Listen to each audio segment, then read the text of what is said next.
Silent raves are cool, right? Yeah, because we're all listening to, you're not listening to music?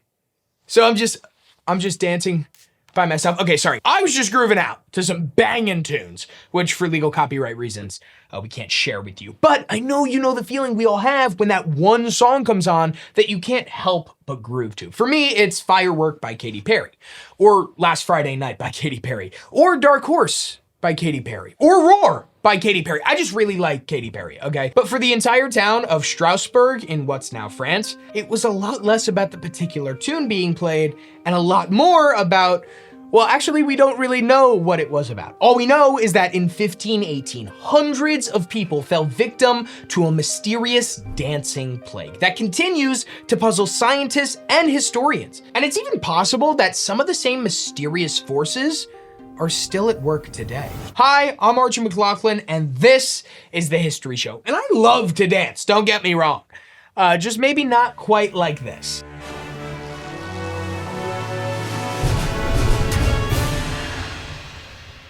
Okay, so what the hell was going on in Strasbourg? Well, actually a lot.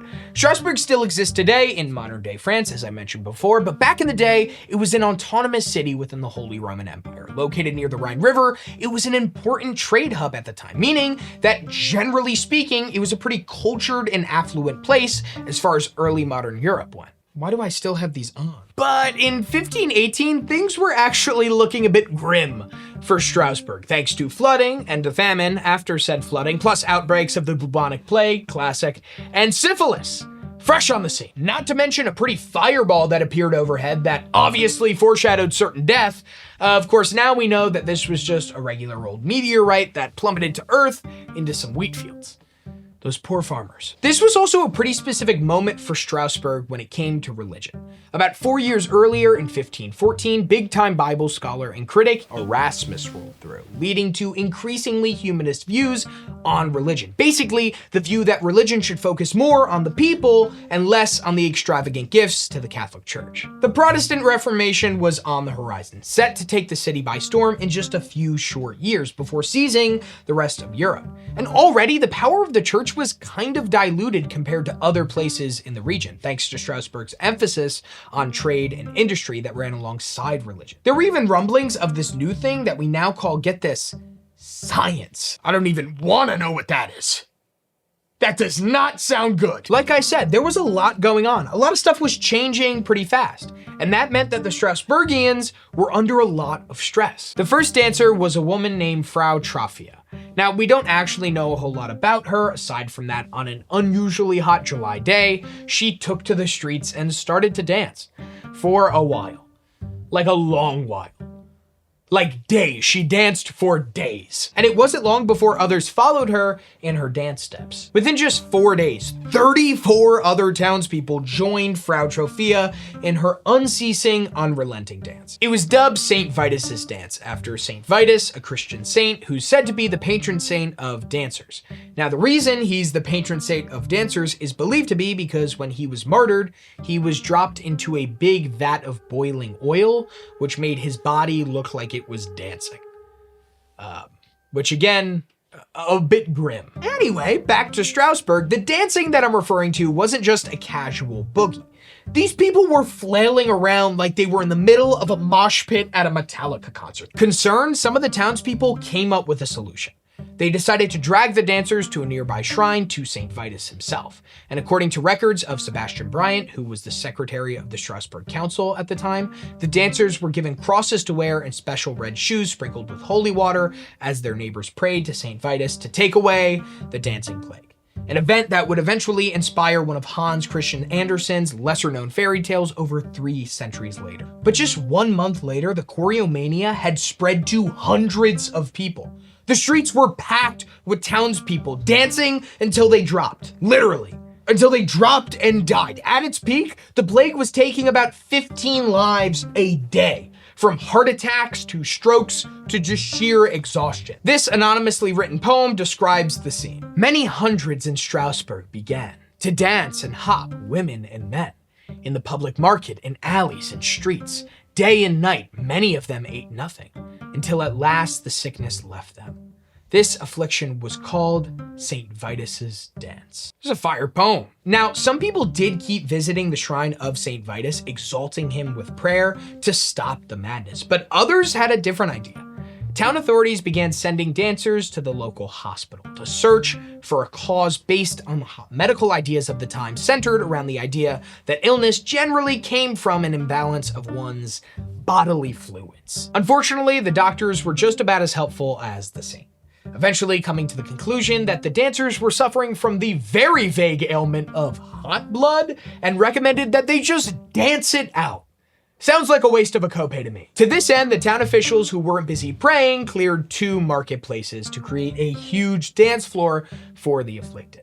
They even hired musicians to play, hoping it would speed up the whole process. With this, by September, around 6 weeks later, the plague did let up, but not until somewhere between dozens and 100 people had died. The townspeople, puzzled but relieved, went back to business as usual, comforted in their belief that St. Vitus had answered their prayers at last, or that their physicians were correct and the people did just need to dance it out, or both.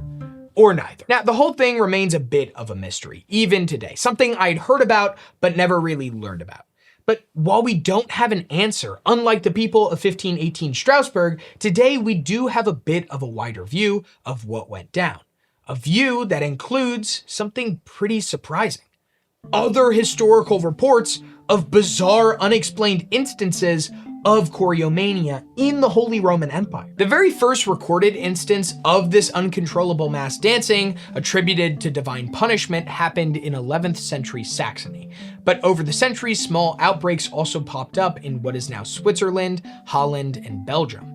And in 14th century Germany, there were pretty well documented occurrences in Aachen and Trier. Now, there's obviously no proof that what caused these outbreaks of choreomania in these other towns is the same thing that caused it in Strasbourg, mainly because we don't actually know what caused it in Strasbourg, but we do have some firsthand accounts of these other episodes. And it sure does sound a lot like what happened to Frau Trophia and her fellow townspeople, like monk Petrus de Herrenthal, who witnessed the outbreak in Aachen. He wrote that the people were, quote, so tormented by the devil that in markets and churches, as well as in their own homes, they danced and held each other's hands and leaped high into the air. And looking at patterns among these outbreaks, or what all these places had in common, can give us some idea of what might have actually been going on. Right away, certain things jump out. Since all these instances took place in the Holy Roman Empire, and the majority of them along the route of the Rhine River specifically, there could be some specific cultural similarities between these hotspots. Diet, for one. Folks generally ate regional foods at the time, such as legumes like beans and lentils, or vegetables like cabbage and leeks, dairy and meat from livestock, and grains like rye and barley. Which brings us to our first potential suspect, a little mold variety known as ergot. More specifically, an ergot known as Claviceps purpurea. This kind of mold grows on rye grain specifically, and we know it can cause some pretty strange symptoms, like body spasms and hallucinations, which might look pretty similar to the kind of spastic dancing that went down in Strasbourg and those other places. Plus, there are other symptoms of ergot poisoning, like a burning sensation in your limbs and eventual gangrene that aren't mentioned in records from the era. There's also been evidence that the folks in Strasbourg and these other places might have already been familiar with ergot poisoning, referring to it as St. Anthony's fire. So maybe we turn to something else people in the region had in common. Religion. Remember, this is a period of history in which God and the saints loomed really, really large. So it makes sense that there were, and to this day are, people who turned to a religious explanation for what happened. The precise religious explanations differ a little, with some folks perceiving it as a curse from St. Vitus, or even God themselves as a punishment for sinning, while others believe it to be an example of satanic possession. Now, I'm not here to get into a theological debate about whether the Christian God is real or not, or if they had the power to possess hundreds of 16th century townspeople in history's largest flash mob. At least until those people in Mexico organized a 13,000 person version of Thriller in 2009. What a time to be alive. But studies from around the world do support the idea that someone who believes in the possibility of possession is way more likely to experience dissociative religious trances themselves. Basically, if you believe something's possible or are actively looking for signs of it, you are way more likely to experience it. And since the people of Strasbourg and the rest of the Holy Roman Empire were already big into God, religion, and the idea of curses, possession, and dancing plagues sent by unhappy saints, they were kind of primed to experience them. But there's one final thing all these towns had in common too. They had all fallen on some pretty hard times. Now, this era in general was not a particularly awesome time to be a European.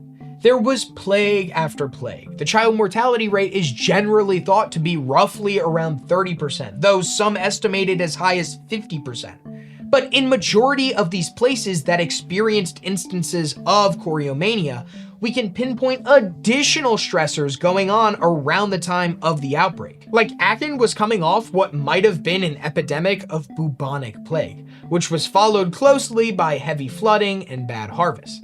And we already know things in Strasbourg were pretty bleak. What with the bubonic plague and the doom comet and syphilis and such, which leads us to our final and generally prevailing theory that Strasbourg and Aachen and Lausitz and all those other towns experienced really dramatic instances of stress-induced mass hysteria. Mass hysteria, also known as mass psychogenic illness, or MPI, is a popular term for when a big group of people experience a synchronized outbreak of symptoms or behaviors with no discernible physical cause. And those behaviors tend to be pretty weird, like flailing about in the streets, for example. It usually comes up in people and communities who have experienced prolonged stress, and like other illnesses, it can be pretty contagious. Meaning when someone sees or hears someone else experiencing symptoms, they might start experiencing them too. Mass hysteria is also thought to be a major player in the Salem witch trials, as well as other bizarre historical events like an outbreak of tremors in school children in 1892 Germany, or the so-called June bug epidemic outbreak at a US textile mill in 1962. Of course, it's also possible what went down was some mutant combination of all of the above.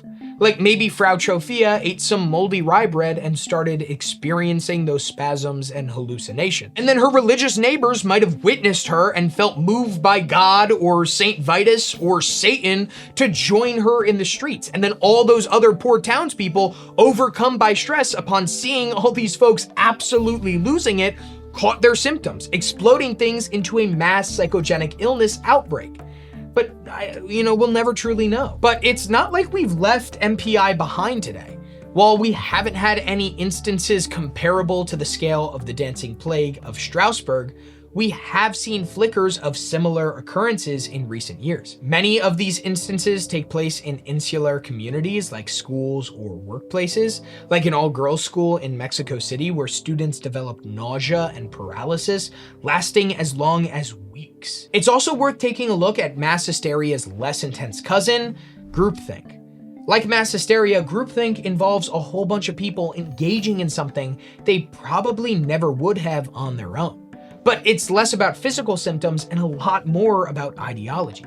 Think less mysterious dancing and more conspiracy theories. And like mass hysteria, groupthink is a really common response to stressful, uncertain situations. Like pretty much everything that's happening in the world right now. It's a psychological way to find comfort in community, right? Explain the inexplicable and fool our brains into thinking it has power over some aspect of existence.